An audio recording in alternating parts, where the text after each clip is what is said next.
Hey, it's Jesse with DIYDuo.com. Hope you had a good holiday.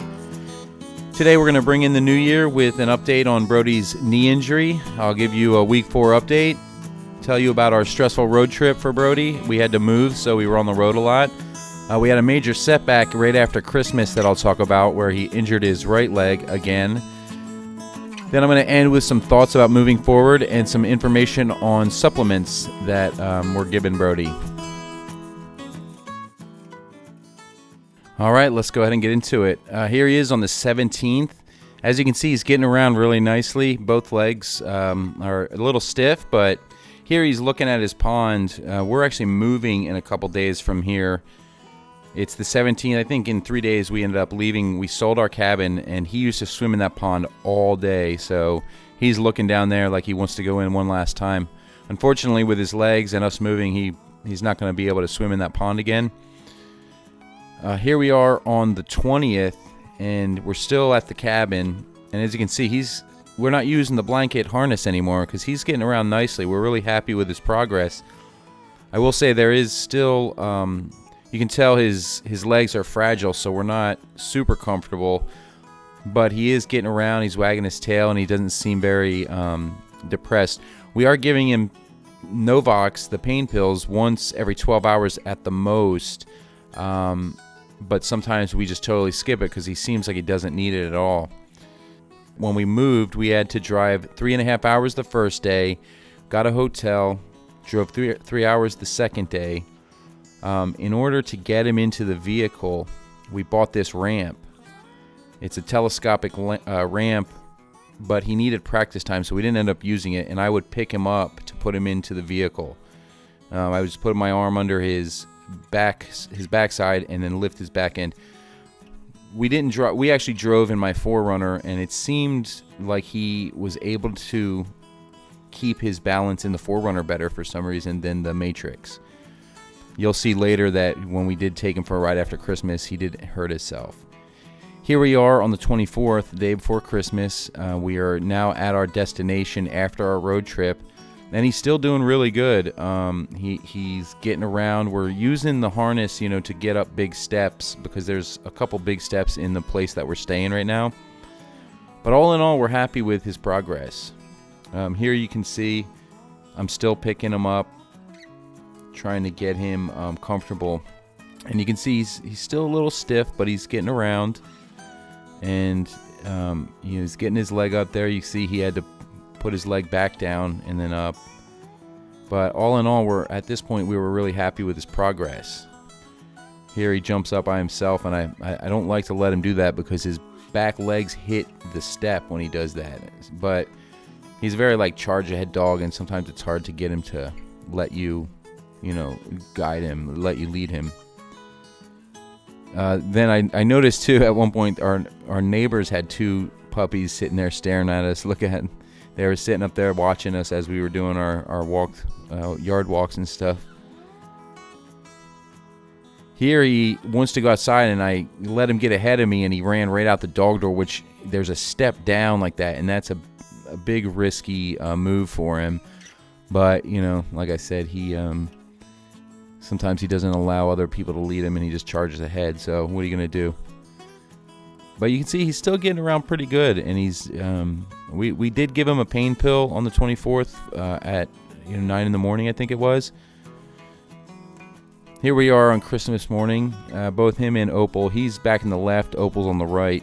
They love to open up Christmas presents, so Maggie always gets him Christmas presents, and they rip into him.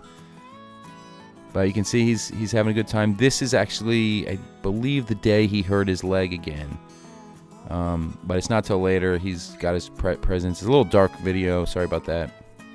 And Opal shouldn't get Christmas presents. She's been thieving stuff off the counter. She just ate about 10 pieces of bacon I had sitting on the counter for a party we're having tonight. Here he is on the 26th. This is on our way out to go out to, we were going to take him to the pet store, and this is before he injured his leg. So you can see I'm picking him up to put him in the car. We don't know when he injured his leg. It was somewhere on this trip while he was in the car, I believe. You You can see here, I don't know why the hatchback was harder for him to keep his balance, but now here's after he hurt his leg. It's kind of hard to see, but you can see he don't want to put any weight on his right leg. Again, I think it was the car ride because he kept shifting his weight even on the smallest curves when we were going like slow. You can see there this dog was barking, so Opal ran over to check him out. There he is. He's a pretty nice chocolate lab. And then they have this, looks like a hound dog / dachshund of some sort. Maybe like a dachshund with a blue tick or something like that. He's not putting any weight on that right leg if you look closely. It's kind of hard to notice in this video that he has re-injured his right leg. But this is the first time since I think the 26th is when he re-injured it. He's walking around and stuff, and he's having a hard time trying to figure out how to poo. So far with our experience though, you just gotta let your dog like figure out how to go to the bathroom without your help, because they're gonna figure it out because they need to go to the bathroom. But when we try to like get in there while he's going and give him some bracing, he doesn't like to go to the bathroom. So that's pretty much it. We're thinking that we're really gonna have to cut down on his activity even more and not take him for rides and stuff like that until he's fully healed. We did buy this dog enclosure to keep him so that we could not be here and not have to worry about him like running upstairs. So I haven't gotten it yet, so I'll do a review on this once I get it. So next I want to talk about the supplements. What we have here is the hip and joint supplement we give him. I'll do a video on this specifically, but it has turmeric and some other things that's supposed to be real good. Basically smells like a bouillon cube. They're little soft nuggets that they eat, and they're good to put the Novox pill in sometimes. So the other thing, we have these tracheas, which they have some good stuff in them that's supposed to help your joints. I'll do a video on that as well. Here what we're doing is for calcium supplement, we just clean our eggshells and then crunch them up and put them in the coffee grinder and grind them up into a nice powder. And they get about a tablespoon with each meal, Brody does. Now sometimes we don't do this like regularly because I do feed them raw meat and bones sometimes, so the bones themselves have calcium in it. Here you can see I'm just grinding up with a grinder.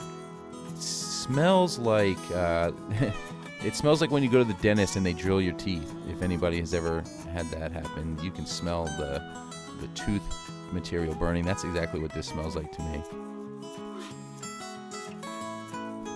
All right, this is Jesse with DIYduo.com, wrapping up 2018 with the Week 4 update on Brody's CCL knee injury. I thank you for listening, and I hope you and your family have a great new year.